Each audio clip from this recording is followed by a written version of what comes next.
Okay, as I stated before, this is our Title I parent meeting over IREAD for anyone who just may have joined us.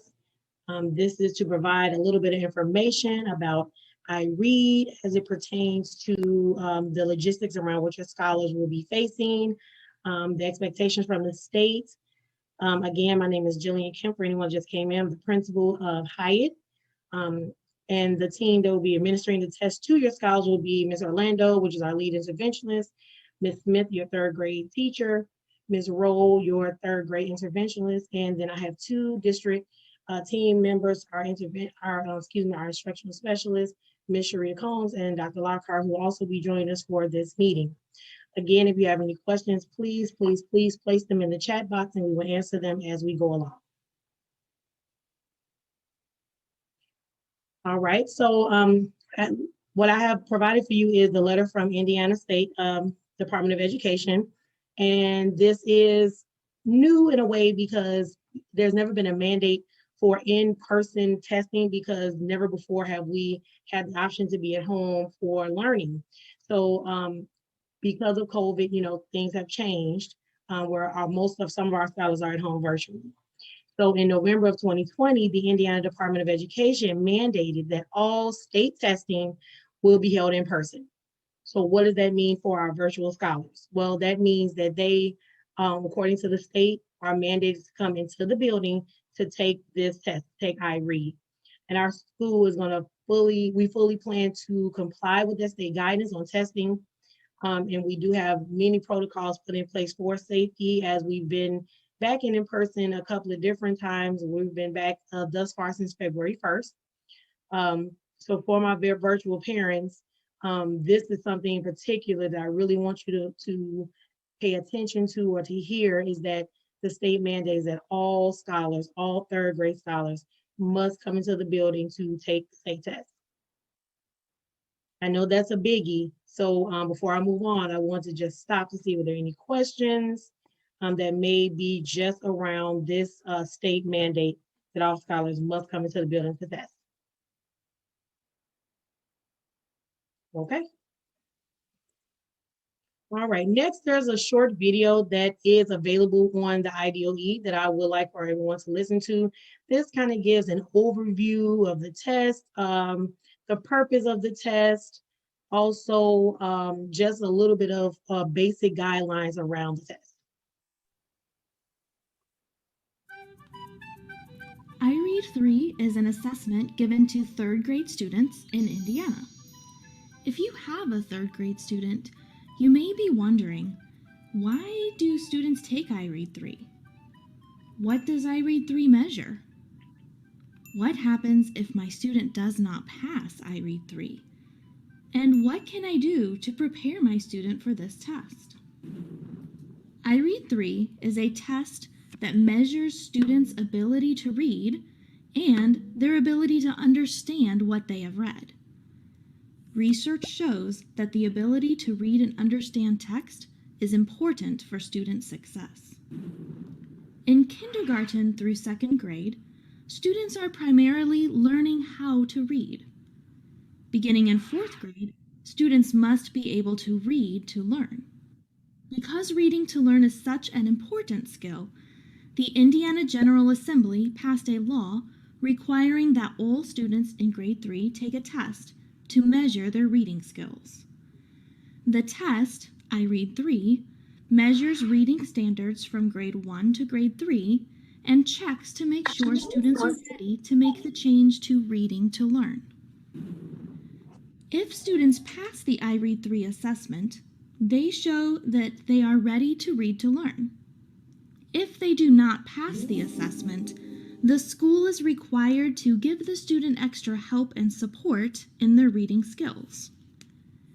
Each local school creates their own plan to provide this support, so talk to your student's teacher or principal to find out more about the support offered at your school, or visit the IDOE website for requirements.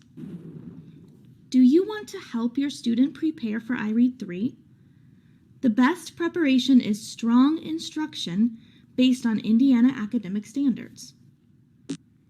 You can also take a sample test to help students get used to the types of questions on the assessment and the tools available in the online system.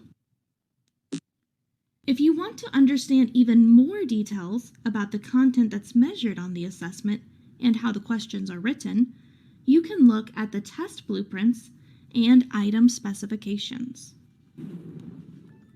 The Office of Student Assessment is always happy to provide you with any support that you need. Contact us if you have any questions about IREAD 3, and we will work together to ensure that all Indiana students achieve the reading skills they need for future success. All right, thank you so much. So the takeaway from the video that I really need everyone to pay really close attention to are 3 bullet points. Bullet point 1, the purpose of the Indiana Reading Evaluation and Determination Assessment, or IREAD 3, is to assess and measure the foundational reading standards through 3rd grade, so K up until 3rd. And the purpose is to make sure that scholars are prepared, as the video said, to go on to 4th grade with all of those foundational strategies and skills that they should have learned from K to 3rd grade. Bullet point 2, the 3 areas tested will be phonics, vocabulary, and comprehension. And bullet point 3, multiple choice.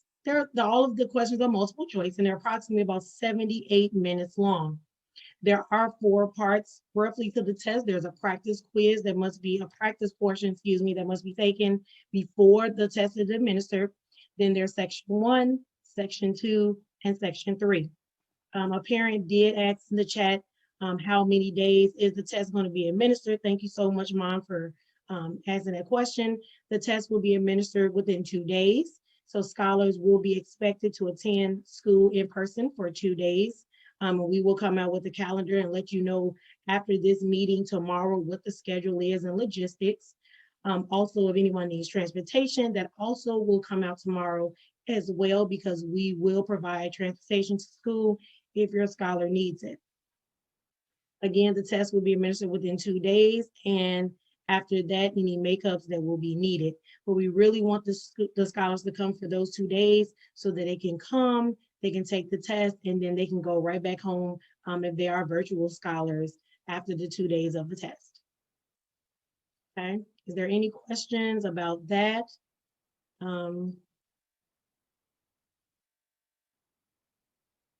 The pretest. So actually that resources for IREAD, the preparation and things like that is actually going to come up a little bit in this section. So that question will be answered, Mom. Thank you so much for asking it. All right. I do want to bring up the other state test that our 3rd graders will be taking along with our 4th through 8th graders. The state test is called iLearn. This is another state test where scholars will have to come into the building to test. This test starts, the window opens about April. So the difference between the two are, which you can see it, but I'm just going to briefly go over it. So IREAD, again, tests the reading foundational skills, phonics, vocabulary, and comprehension. iLearn tests reading, writing, and math. IREAD is just multiple choice, whereas iLearn has applied skills and multiple choice. So iLearn, you will have short answers, you might have essay, prompts, then writing, and then you also may have other questions that might require multi-step, especially in math. For IREAD, your scholar can retest in the summer if they do not pass. That is a biggie for our 3rd graders. So I do want the scholars to know that they will have an opportunity to take it over if they do not pass during the spring window. iLearn, there is no retest. So you take it one time a year, and then that's the grade, or the, not grade because it's not graded, but that's the score that you will have going into the next year. The IREAD is just for 3rd graders. No other grade level takes this this assessment. iLearn is assessed for 3rd through 8th grade. Lastly, if a scholar receives a do not pass score, so a do not pass score can be given if the scholar does not pass the assessment, or if the scholar does not take the assessment at all. A score of do not pass will be given. And I do have to say that this score of do not pass will affect the decision to promote to the next grade, which is fourth grade. Of course, with other factors of attendance and grades of that matter. So that is a biggie for this test, is the promotion of the scholar to the next grade. Are there any questions about this slide before I move on? Okay.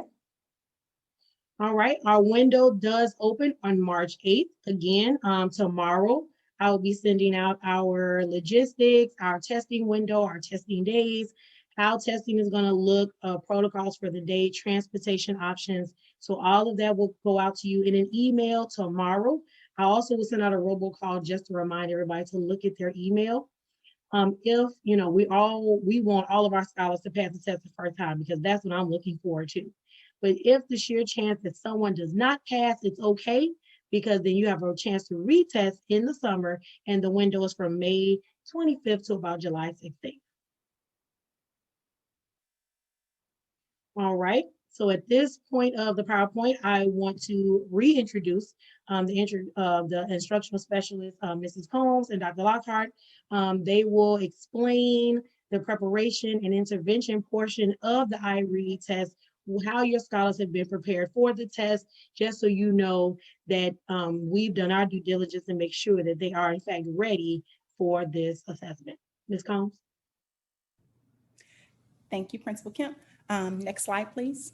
So during the preparation and intervention portion, as Ms. Kemp said, I am going to go to some of those websites that Principal Kemp has talked about and show you how we use those as instructional tools to support your scholars, how you can use them at home as well, and then just the other resources. We want this to be a meeting where you leave with resources. So bear with us as we lay all of that out. So we are a Title I school, and with Title I, we get the privilege to have instructional assistants in our classrooms to work with scholars. So your scholar works in literacy with Ms. Davis, but they also work with Ms. Rowe. And what Ms. Rowe is able to do is, and Jessica Orlando as well, what they're able to do is provide small group instruction for your scholars to be able to help them based on their individual needs. And so we do have that as a part of our programming.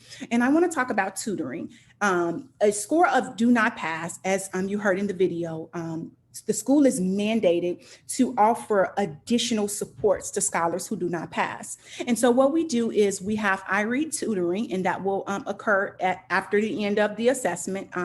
And Principal Kemp will send out letters to families letting them know of the passing or do not pass for scholars. The IREAD tutoring is mandatory. It is mandatory that the scholar come, because the scholar also has to take the mandatory retest. For you to even be able to be considered a proficient reader, we have to know where the student is scoring. And so that's important, parents, to know. And so once again, the IREAD tutoring that the school will offer will be mandatory as well. But I want us to look at it as just, it'll be additional time to help support scholars with their deficits. Next one, Principal Kemp. Okay. During our reading block, we have small group instruction, as I told you, with the instructional assistant. We have interactive reading. Scholars are able to go on Learning A to Z and Epic books and engage in just good reading, right? We know the best way that scholars learn to read is what? To read, to practice it. And so these sites allow your scholars to practice. So when you see them on their independent learning logs, please, parents, make sure that they're going on. You can even see your scholars' data on those reading sites as well. Ask your scholar to share with you the books that he or she has been reading, the quizzes that he's taken as well. So I encourage you to do that. We have independent reading choice time, daily phonics instruction, as well as a 19-minute reading block. So our reading block focuses on whole group instruction, where Ms. Smith teaches the whole class. And then from there, we go into small group instruction, more intense focus. Ms. Smith. Thank you. The next thing I want to share with you is our Parent University website. And I want to just take this time to acknowledge our school leader here, because she wanted parents to have something that they could use as a tangible tool to support with a resource. He said, I want the parents to leave the meeting with a resource that they can go back and refer to as well. So let's visit this site if you don't mind. When Principal Kemp sends out all of the communications, we will also send you the recording of this just so you can refer back to as well. And on the site, you see our homepage. And so Principal Kemp is just giving a shout out to families, the Hornet families, love that. And just saying that this is a resource, a tool to aid in your scholar's academic success. When you go on the site, I want you to go up to the top, to the right side, you'll see IREAD 3. In this site here, you will see the video that we will post, which is the one that we're on now.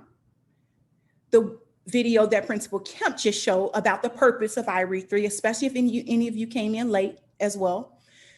You can access the State Department's website.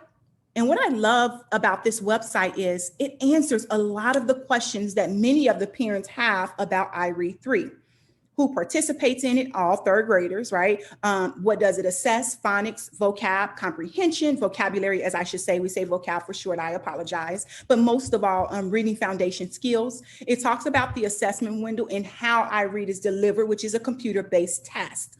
The resource tool here is a really good resource tool. You can see an item sampler, and I will go through that in a second. And you can also take practice tests as well.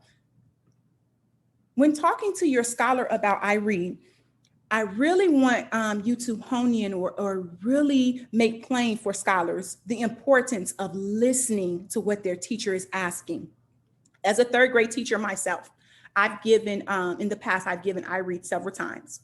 Many scholars who get part of the phonics wrong, it's not parents, it is not because they don't understand beginning, middle, and ending sounds, it's because they didn't listen to those directions.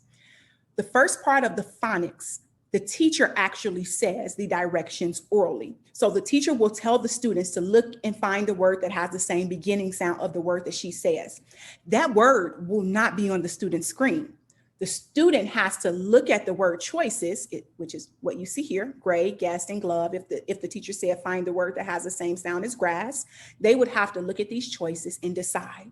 Well, if they tuned out or if they didn't hear the word grass, they wouldn't be able to choose the correct answer. And so we really like to tell parents, just a way to support the teacher in this administration of the test, sit down with your scholar and talk to your scholar about the importance of really listening to the questions. Now, I can tell you that in Ms. Smith's class, they have daily practice with items like this. So it will not be new to your scholar. Only thing that'll be different is not on a slideshow or in our Edulastic testing bank. It will be on their screen as a standardized test.